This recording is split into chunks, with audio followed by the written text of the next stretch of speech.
You're listening to the Team Stripes Podcast. Everybody, welcome back to the Team Stripes Podcast. This is the 65th edition.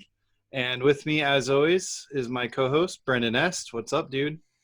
Nothing much. I actually just started back in school today, so I've been dealing with that after the 3 months off of summer. But besides that, just watching hockey and golfing still. How are you? Pretty darn good. I start school on Wednesday, so trying to get all that last-minute stuff done. Watched a little hockey this weekend. I actually watched some golf yesterday. Ooh. I watched there was some women's open, and the girl that won was like the 300th ranked player in the world or something. Oh, wow. She had one of those weekends where everything was going in the hole for her, so that was cool to watch. Lucky her. I still have yet to have one of those weekends. Fair enough. So lots of stuff going on in the hockey world as far as the NHL playoffs and all that go. We got the second round getting going. We got some referees that moved on to the second round, a few that got sent home. Let's see what else we got going on. The Lightning are down 0-1 to the Bruins. I think Colorado lost their game. Colorado lost to Dallas 5-3 on Saturday. And then the Knights won their game last night as well. So and then the Islanders start tonight, correct? Yes, they do. We had a firing in Washington. Mm-hmm. We got apparently the GM of the Penguins says it's time to trade Murray. So yeah, there's just a lot going on. We had seminars get going this weekend. I know I taught a level 1 seminar here in Florida via Zoom, so that was an interesting experience. Yeah, you did your level 4? I did my level 4 this weekend. I enjoyed it. It was just another seminar. I enjoyed it because I was able to wake up 10 minutes before, throw on a sweater and some shorts, chuck up Zoom, and just sit back and listen. I mean, I thought it went pretty well for being the first one. There was a little bit of kinks on the video where it was really choppy or whatever, but I mean, it's the first time anybody's ever doing this. But overall, I thought I liked it. I thought it went well. I would do it again next year. I would say ours went well as well. And we had, the minor technical difficulties, but nothing that we couldn't overcome. We used polling and videos and some story time and all that kind of stuff to keep it moving. We did breakout rooms where we split everybody up and each instructor had a thing. So then they move us around. It went well. I had no complaints. So it was an interesting experience though. It was weird teaching a seminar at my house. So I think that was the most interesting. Yeah, I've enjoyed seeing everybody's different backgrounds. Yep. Just what they have behind them. They got us using just a standard of USA Hockey officiating program background. Yeah, we had one to guy keep doing it professional. That. Yeah, we had one guy doing that, and then we had another guy. He had pictures of another official in the Zoom call, so that was his background, and I mean, we were having fun with it personally. Oh, that's awesome. Yeah, you got to have fun with things when you can, Exactly. I think we better wrap up round 1. That obviously wrapped up. I believe it ended up being Friday night. Yep. Let's. And didn't we have a question come in about something happening in round 1? Let's talk about that. So in the Montreal Philly game, I believe who sent us the question first? 5. It was Ryan off Twitter. I'm not going to say his last name because I have no clue how, and I don't want to butcher it. So it was Ryan, and he asked, "Can you talk about why the Canadian center wasn't tossed in the faceoff with 41 seconds left in the game?" It was Game 5.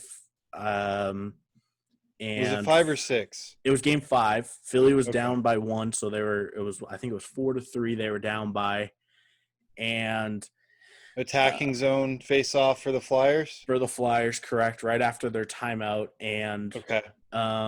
It was a weird sequence of events. The first one, the Montreal center jumps, and you can see the linesman do the pat on the chest like, hey, that's me, that's me, that's me. So nobody's fault. Like, we're all good. Let's everybody reset. Let's do this again. Goes down to reset. Yeah. Go down to reset. Montreal jumps again, and you see the linesman, I think it was Alfonso, point down and be like, yo, I need your stick on the ice. And so we reset again. Montreal jumps, then again. Now Philly's like, yo, are we going to toss him? Me personally, you have to murder the other centerman to get tossed with 41 seconds left in a game. Mostly because my standards been the same all game. And with 41 seconds left in a one-goal game, you have your best defensive centerman out for Montreal, your best offensive centerman out for Philly. I'm not letting a winger take this face off. I mean, you can't, in my opinion. So I'm pretty much going to second what you just said. Obviously, throughout the game, we're having situations where we as linesmen, we're interacting with the players. We are setting our standard. I have my own style of the way I conduct my face-offs. Everyone's a little different. So when you got these guys lined up, you're building a rapport with them. I mean, as you should, correct? As the linesman, we're building a rapport with our centers. We're being consistent, dropping the puck the same way every time. So now we're down to a crucial face-off with 41 seconds left, and that really shouldn't change. So obviously we had the linesman on the first attempt create a false face-off, which we've all been there. I've done it. Either if you drop it and you're like, oh, crap, I messed up, you blow the whistle, say, hey, that's me, or you just stand back up, say, hey, guys, we're going to reset. So there's, whatever, no fault to the players. I'd probably say, so that first one, obviously the guy jumped. So, okay, buddy, there's 40 seconds left. I'm not going to toss you. On the next one, I guess being a little more patient might be where it's at, or obviously you're setting that standard early in the game, so by then hopefully they get it. But again, with 41 seconds left, you need to have the center iceman taking that face off, especially it was a 1-goal game, right? Yeah, I'm coming into that face off, and as the linesman, you're going to be talking the guys through it. Like, I'm very vocal as a linesman, especially on end zone face offs. And even more so at the end of the game. It's like, okay, boys, listen to me. So the way I do it, and this has worked for me, is I straight up tell the guys what to do. Like, okay, so White's the defensive team. So obviously defensive team in pro hockey, they put their stick down first. Correct. So it's like, okay, White down, Dark down, go. I legit will tell the centers early in the game, hey, I'm going to tell you when I'm dropping the puck. There's no guessing here. When I say go, that means I'm dropping the puck. And I do that the entire game. And it's made it really easy for me. I'm not necessarily saying to you guys this is the right way to do it.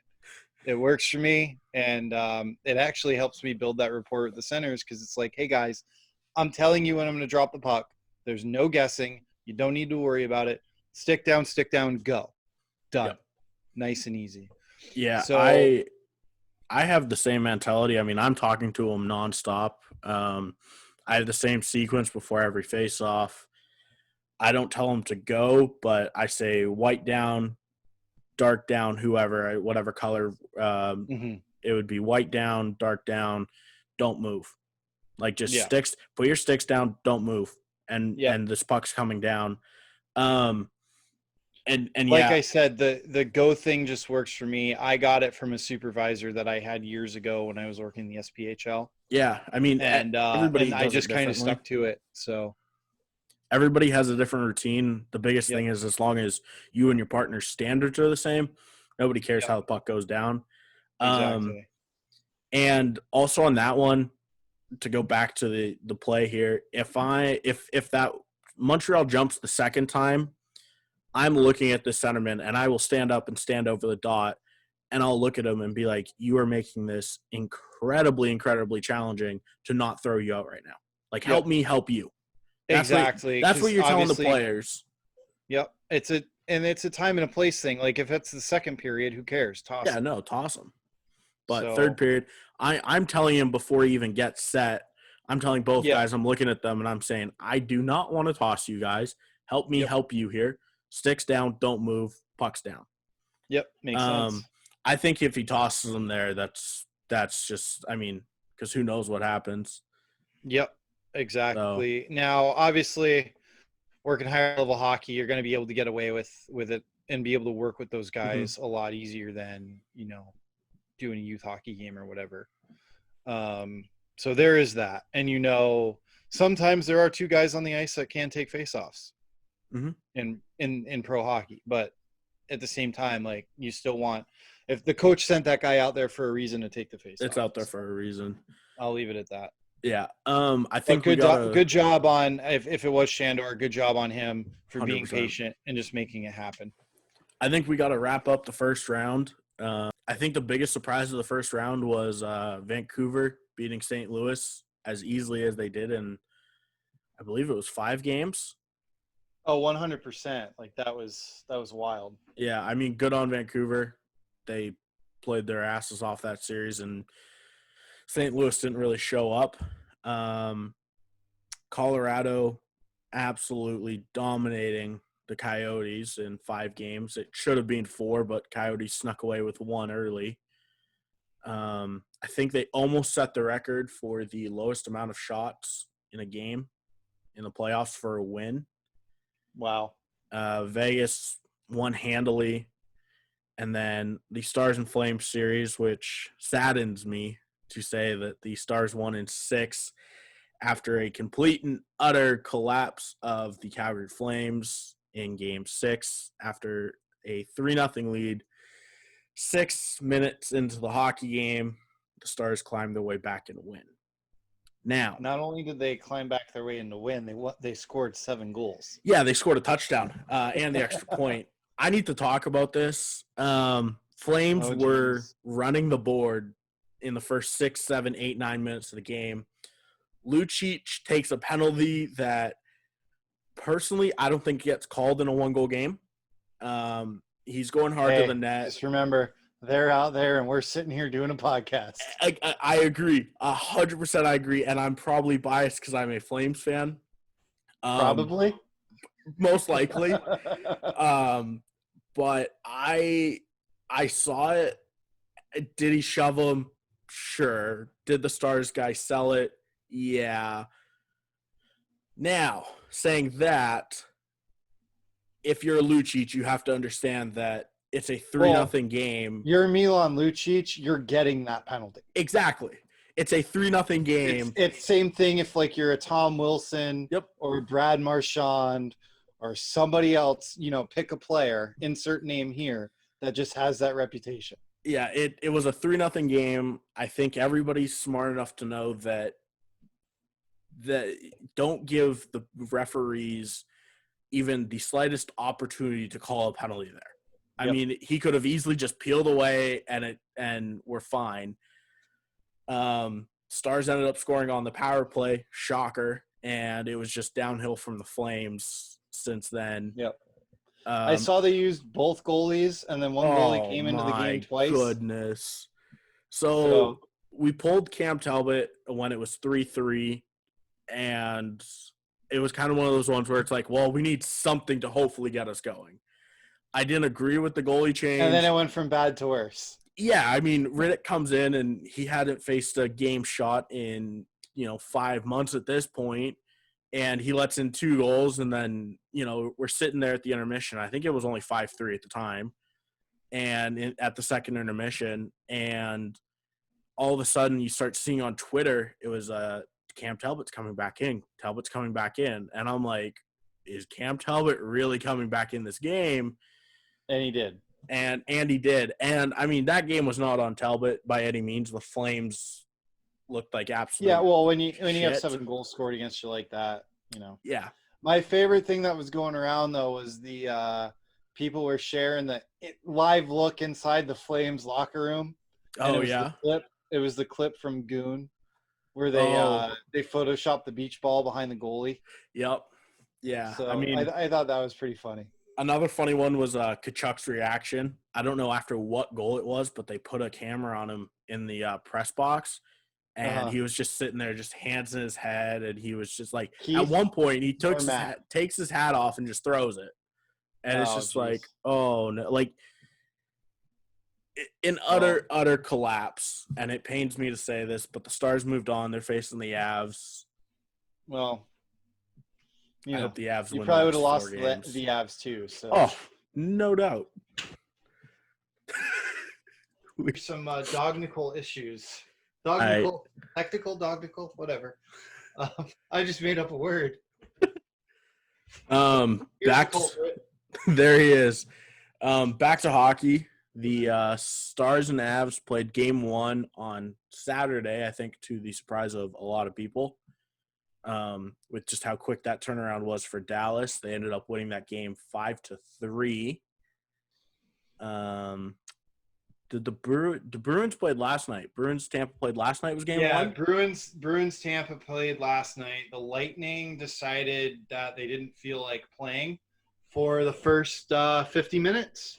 Oh, okay. And then we had a high stick that definitely 100% not a goal. But it was just one of those things. I was like, but it hit off Krug. It should count.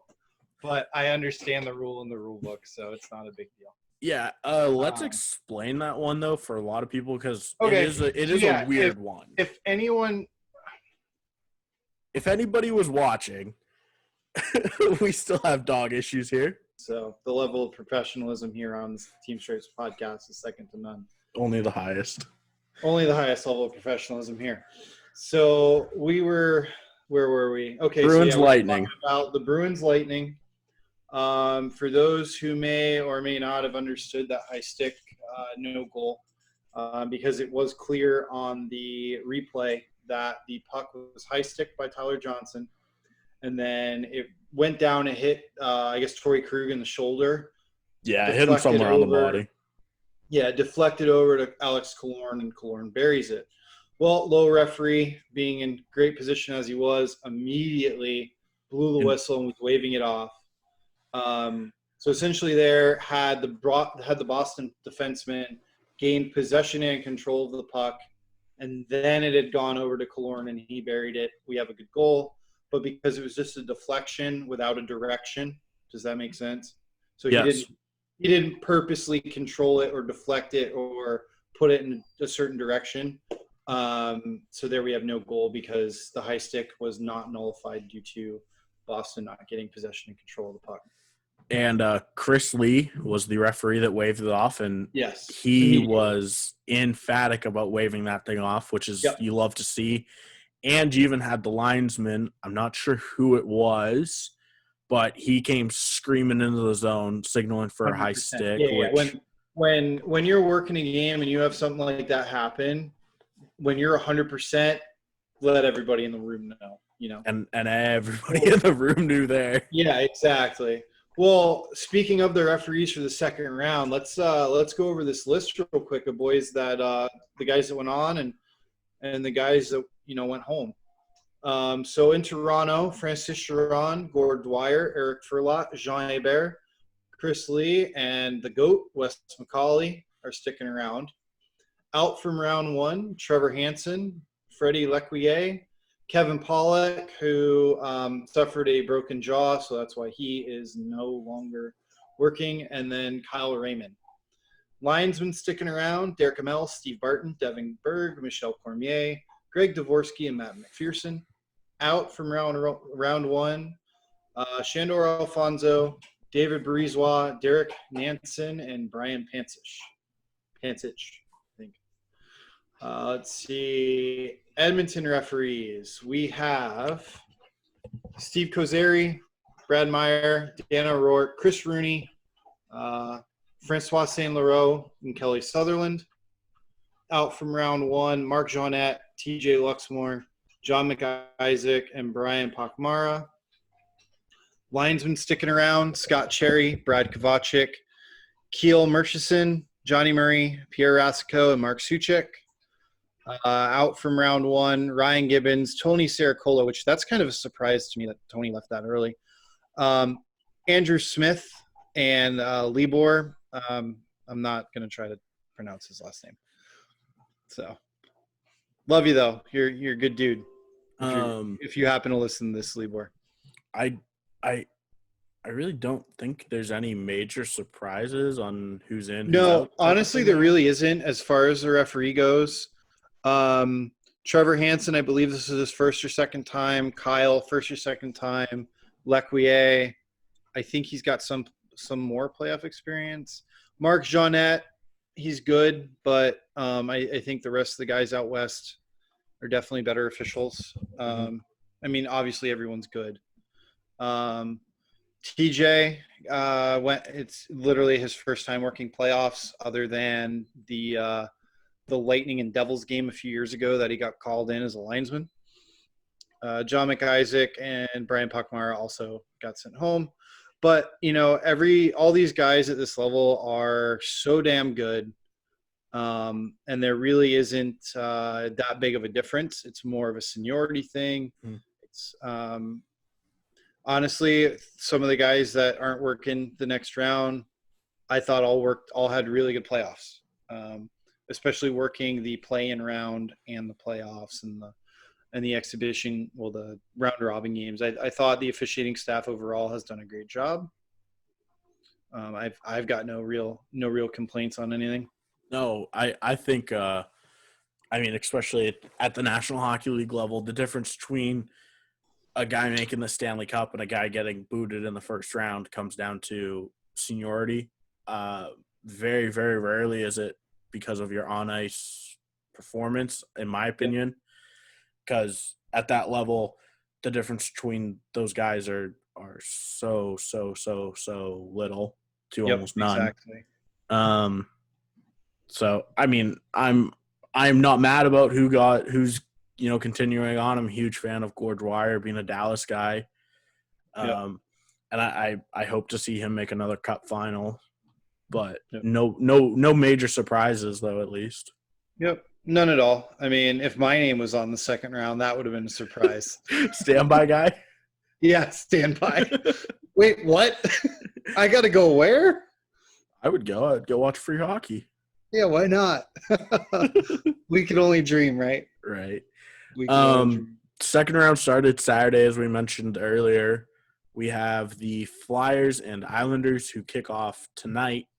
Game one, or tonight as in Monday, so game one would have been yesterday for you guys listening on Tuesday. Who do you got in that series? I'm picking the Islanders. The Islanders are the hot team. And they're just going to bore you to sleep. Yeah, that's going to be a boring series. It's going to be fun, though. I think it's going to be one of those things. Either the Islanders are going to bore us to death or the Flyers are just going to outscore them. Yeah. And then the Lightning and the Bruins, I think it's going to go 6 or 7. It just really depends on how interested the Lightning are. Honestly, that's what it boils down to with them. Are they interested in winning the game or not? Yeah, I have the Bruins winning that series. Just being the Bruins, I wouldn't mind seeing Tampa win. Because it's the Bruins, but I think the Bruins are just a better playoff team right now than Tampa. Yeah, we'll see. We'll see there. We only played one game. There's still 6 more to go. Yeah. And then we got Colorado and Dallas, right? Yep. Game 2 is Colorado, Dallas Monday night. I think Dallas caught Colorado kind of flat-footed. Oh, 100%. They had a nice little break. And then I think Colorado turns it on and wins the series in 5 or 6. Well, my issue right now is, if I recall correctly, Colorado starting goaltender went down, and they're with 2 or 3 guys that are day-to-day. Yeah. So if they got Stars can take advantage of that, get a 2-3-0 series lead, I think it's a different series. I'm rooting for the Avs to win. I want the Avs to win it all. I want to see Colorado and Vegas in the West Finals. That's what I want. 100%. And then obviously that last series, Vegas Canucks.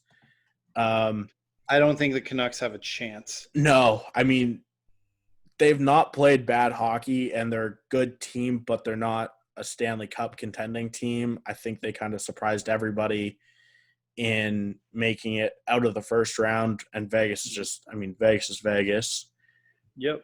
One thing we do have to talk about, though, was in game one of Vegas and Vancouver. The hug.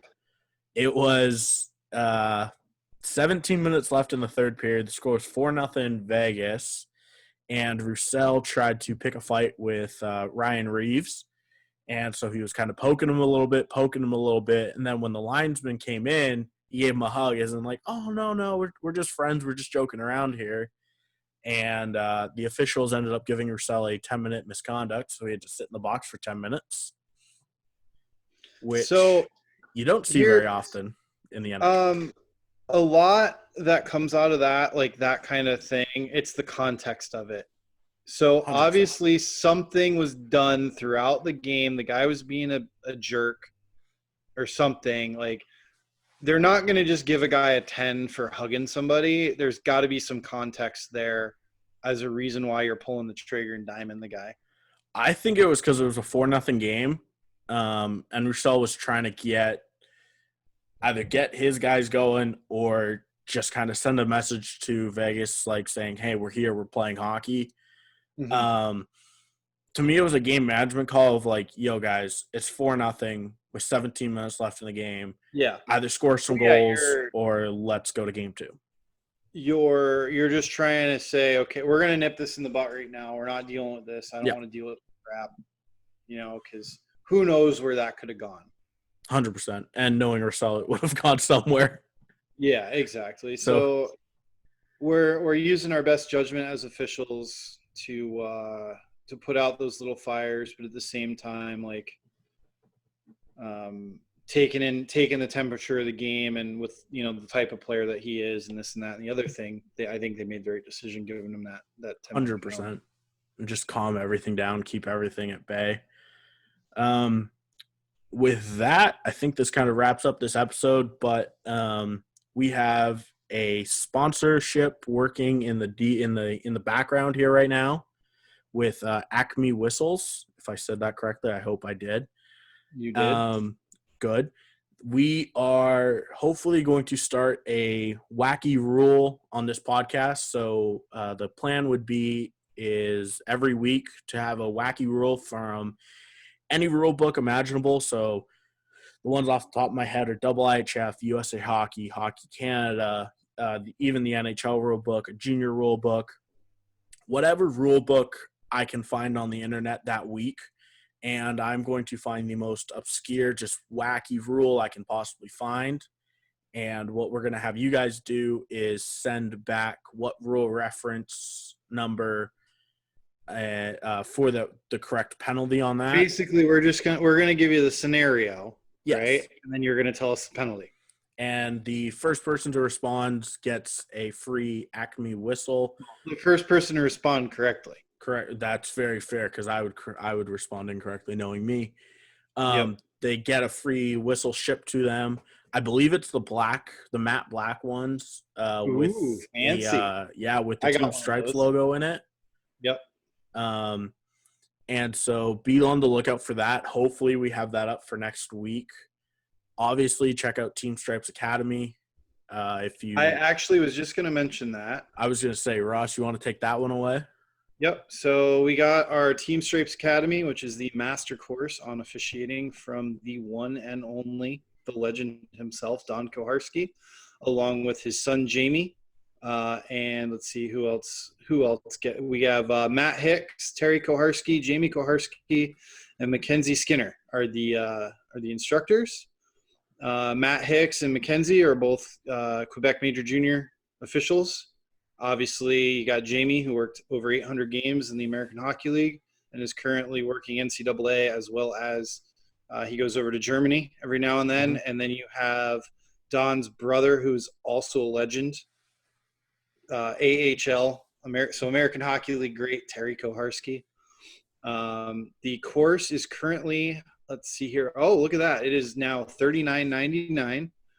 If you're looking for something outside the bubble of USA Hockey or Hockey Canada, something to teach you some more in-depth skills, the Team Stripes Academy is where it's at. I agree 100%. I think it's made for any official level. Yep. So Anyone from first starting out to somebody that's working some high level hockey as well. and it's great for everybody because, I mean, you can always get better.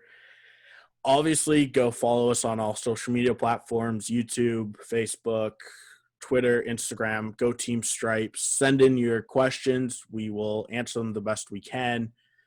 Not saying they're right, but just our opinions of them. And with that, I think that wraps Our up. opinions might not be right either. And that is very true. And with that, full disclosure. very true. The opinions expressed on this podcast are not those of any pro league or hockey organization that we belong to. Very, very true. And with that, I think that wraps up episode 65 of the Team Stripes podcast. Thank you guys for listening. See you all next week. Yep. Thanks, everybody. Enjoy your week. Keep watching hockey, and hopefully next week we'll have a guest for you.